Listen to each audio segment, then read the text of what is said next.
March 9, 1945, 2:30 a.m., 30 miles off the Tokyo Bay shoreline. The cold at 30,000 feet had a way of making everything feel sharper. The edges of breath in the cockpit, the metallic taste in a crewman's mouth, the thin, high whine of the Wright R-3350 engines that powered each Superfortress. In the nose compartment, Captain James Jim Hargrove, flight commander, thumbed the kneeboard map and felt the vibration through his gloves as instrument lights painted his face a sickly green. Behind him, radio operator Staff Sergeant Luis Romero adjusted the frequency, listening for the faint, clipped voices of other ships in the formation. The sky was a clean, indifferent black. Below, the sleeping city of Tokyo was a patchwork of dark roofs and pinprick lights, ordinary, complacent, and until tonight, thought beyond the easy reach of American air power. On the bridge of a wooden command post in Tokyo, at the Imperial Army's headquarters, Colonel Masao Ishikawa, a reserve staff officer in his early 40s, with tight shoulders and a habit of rubbing his temple when anxious, stared at a map spread across a low table. A brass lamp threw a circle of light over the kanji and rail lines. Beside him, Lieutenant Commander Hiroshi Sato of the Naval Air Defense blinked away sleep and read the latest intercept. Formation detected, high altitude, estimated type, heavy bomber, unconfirmed. Both men had spent years watching the Pacific War change shape, and both had been fed the same assessments since the B-29 first appeared. Enormous, complex, yes, but fragile in practice. Long range, but limited by mechanical faults. A grand American toy whose reach was still mostly theoretical. The intelligence papers had said as much. They had marked the Superfortress as a strategic nuisance, not a threat to their cities. Back over the Sea of Japan, the B-29 formation glided like a ghostly armada. Each Superfortress carried a burdensome secret, tons of specially packed incendiary clusters designed to detonate and scatter over wooden neighborhoods. Captain Hargrove watched the rushing altimeter, felt the slight yaw of their lead ship as Navigator Lieutenant Arthur Kim announced the turn. In the waist, Corporal Henry Hank Mills watched the sky with binoculars and saw faint searchlights begin to crawl below, Japanese coastal pickets waking and sweeping the night. He could hear the tail gunner, Corporal William O'Neill, reporting the glow of flak explosions like distant fireworks. The danger was present, but it was not supposed to be catastrophic. Their orders had changed since the first B-29 operations over Japan. No more pinprick daylight precision deep inside the archipelago when clouds and jet stream made accuracy laughable. Tonight, they were to fly low, to drop heat and flame into the tinderbox of Tokyo's east side, and trust physics would do the rest. In a quiet office near the Tokyo docks, General Kenzo Tanaka, chief of a regional air defense division, barked at a map technician. "How many? How close?" His voice was thin with the strain of too many sleepless nights and not enough good reports. The technician pushed slips of paper, copied radar blips, and offered the worst numbers. Dozens of contacts, bearing northwest to southeast, coming from the Mariana Islands. The idea that American bombers could reach the very heart of Tokyo with a payload designed specifically to turn wooden blocks into roaring conflagrations still felt like a nightmare, not a reality. That disconnect, the slow, dangerous gap between what the intelligence files said on paper and what the city would feel in its streets, is where disbelief lived. On board Hargrove's aircraft, the bombardier, First Lieutenant Samuel Price, clicked through the Norden type site in its modified form for high-altitude work and thought of the change in doctrine. The old faith in pinpoint targets had been replaced with something meaner, a kind of engineered vengeance. The men joked in low voices about farming when the ships passed over the dark seas, planting the lanterns of war. But when Sam looked down, he could see how fragile the urban fabric looked in moonlight. Narrow lanes, tightly packed wooden homes, textile warehouses, hospitals. A city of fuel laid in neat bundles. Across the command rooms, across the shelters and small coastal batteries, the same cognitive bias had calcified. The Superfortress would come in waves and suffer engine fires, radio failure, mechanical seizures. Perhaps a few would bomb an industrial plant at best. The papers and the briefings had made the B-29 sound like a marvel with teething problems, all wrapped in caveats. Yet in the B-29 Redesigned's belly tonight lay a different calculus, and in the cabins, the crews felt the subtle pride of machines and men that had learned to fly farther, carry more, and do so with a brutal efficiency that hadn't yet been fully accounted for by Tokyo's planners. Over the next minutes, the quiet tension in the sky increased. A flak burst bloomed like a black rose beneath them. The navigator called "course steady," and the formation tightened. In the Japanese listening posts, radios clicked with incomprehensible codes. Telegrams were passed, and in some rooms faces paled as someone whispered the word that was lethal in its simplicity: incendiary. They had not expected cities to be the target in such a sustained, destructive way. That expectation, a misreading of reach and intent, would define how the night unfolded. The crews adjusted flaps. The bombardier checked his fuse settings, and below, unknowingly, millions of sleeping civilians continued their quiet domestic rituals. This is the moment the old assumptions met the new reality. High above, a program of strategic recalibration. Below, the fragile peace of urban Japan, and between them, the first sticks of white phosphorus and napalm-laced clusters waited.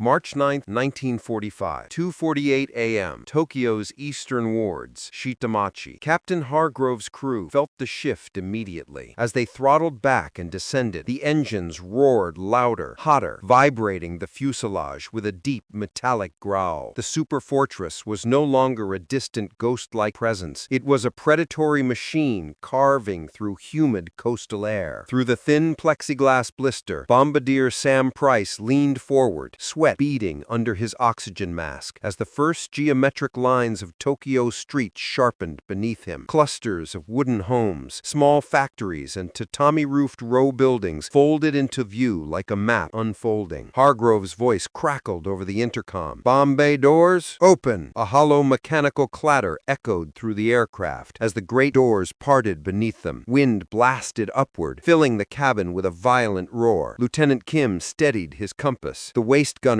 braced, hands gripping cold metal as the city came into terrifying clarity. Lantern-lit alleys, silent courtyards, the long dark ribbon of the Sumida River glittering faintly. Below, in the narrow streets of Shitamachi, a few night shift workers noticed something unusual: the distant rumble of engines, far too many to be a routine patrol. An elderly fishmonger paused outside his home, staring upward. A young mother nursing her infant froze as the floorboards faintly vibrated. They were used to air raid sirens, but Tokyo's defenses sometimes delayed alerts, and tonight nothing yet screamed in warning. Inside the Army Air Defense Headquarters, Colonel Ishikawa slammed a fist onto the table. "Why are they this low? We were told the B-29 cannot operate effectively at low altitude over the capital." A staff officer stammered as he read the newest radar track. They're descending further, sir. Speed steady. Pattern indicates mass incendiary strike." Lieutenant Commander Sato's mouth dried. He had seen Osaka burn. He had heard reports from Nagoya, but the capital, the heart of the nation, was supposed to be safer. Tokyo's sprawling wooden districts were an open secret, a vulnerability everyone acknowledged, but no one believed the enemy could fully exploit until now. Back in the sky, Sam Price exhaled slowly and flipped the final switch. Arming. The first racks released with a metallic clunk, and then the night broke open. Dozens of black canisters tumbled downward, tail fins spinning. For 2 long seconds, they looked harmless, almost weightless, drifting toward the rooftops. Then, the timed charges detonated mid-air with sharp staccato pops. Hundreds of small bomblets scattered outward, each one trailing sparks as it fell like a deadly constellation. Hank Mills watched through the side window, wide-eyed. Jesus, they're everywhere! The first impacts resembled flickers, tiny points of white that glowed brighter and brighter. Then, violently, entire blocks erupted. White phosphorus ignited rooftops. Napalm packs burst against wooden frames, splattering fire into doorways, courtyards, and narrow alleys. Flames raced along eaves, climbed cloth awnings, and jumped from home to home with horrifying speed. On the ground, startled residents spilled into the streets just as the firestorm began to breathe. A father carrying his sleeping daughter stopped, stunned as the sky turned orange. footage. "What is this?" he whispered. Then the heat struck him like a wave. General Tanaka watched from his command post window as the horizon pulsed red. "That cannot be one bomber." His aide whispered the truth. "Sir, there are over 300. The second wave arrived before the first fires had even matured. More B-29s roared overhead, low enough that some civilians claimed they could see silhouettes of the crew inside. The incendiaries fell in overlapping patterns, designed intentionally to trap neighborhoods in a lattice of burning streets. Sam Price felt the aircraft jolt as turbulence from rising heat columns shoved them upward. "Bomb run complete," he announced. "Doors closing." But closing the doors didn't end their role in the inferno. The city itself now became the weapon. The rising heat drew air inward with terrifying force. Winds gusted through alleys at hurricane speeds. Flames leapt across the river like living creatures. The firestorm had begun to feed itself. In the Tokyo command bunkers, frantic voices shouted overlapping reports. "Fire breaks failed. Entire districts engulfed. Temperatures reaching impossible levels. They said B-29s couldn't carry enough incendiaries to do this." For the first time, Japan's high command understood the scale of American reach. The weak Superfortress was not limited by distance, nor by mechanical fault, nor by restrained payloads. It could strike anywhere, carry anything, and reduce entire cities to ash. And tonight, Tokyo would learn that lesson block by block. March 9th, 1945, 3:12 a.m., Tokyo, Koto Ward. The firestorm was no longer a series of burning houses. It had become an organism, a vast, roaring presence that inhaled everything around it. The heat rolling off the streets was so intense that telephone poles curled and collapsed with soft cracking sounds. Windows burst outward. Roof tiles shot into the air like shrapnel as superheated air expanded beneath them. In the narrow back alleys, Sergeant Kenji Morita of the local civil defense unit sprinted through choking smoke, the rubber soles of his boots sticking to the melting road. He carried a hand-pumped extinguisher across his shoulder, a useless bit of equipment against the curtain of flames swallowing the district. He had drilled for years, trained to respond methodically, but none of them had envisioned a fire that behaved like this. It wasn't a blaze, it was a storm.